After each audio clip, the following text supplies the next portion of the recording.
अस्सलामुअलैकुम वरहमतुल्लाह।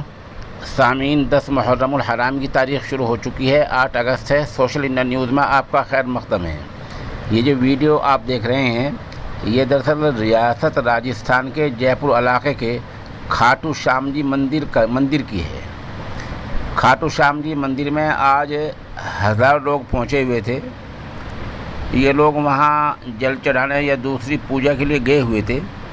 सुबह जैसे ही मंदिर के दरवाज़े खुले तो भगदड़ मच गई, जिसमें 3 ख़वातीन की मौत हो गई है और 4 लोग शदीद ज़ख्मी हुए हैं, जिनकी हालत नाजुक बनी हुई है।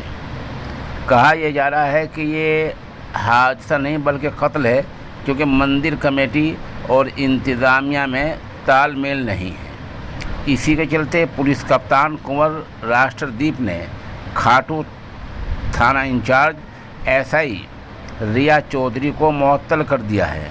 वहीं सरकार ने मामले की जांच के आदेश दे दिए हैं। बहरहाल जो इलाका हमने बताया ये जयपुर से लगभग 40 किलोमीटर की दूरी पर है, जिसका नाम है खाटू श्याम जी। खाटू श्याम जी में मंदिर है, जहां मंदिर में 1000 लोग लाइन लगाकर कतार लगाकर खड़े हुए थे। जैसे ही मंदिर के दरवाज़ा खुला तो भगदड़ मच गई, जिसमें 3 औरतों की मौत हो गई और 4 लोग शदीद ज़ख्मी हुए हैं, जैसे कि वीडियो में आप देख रहे हैं।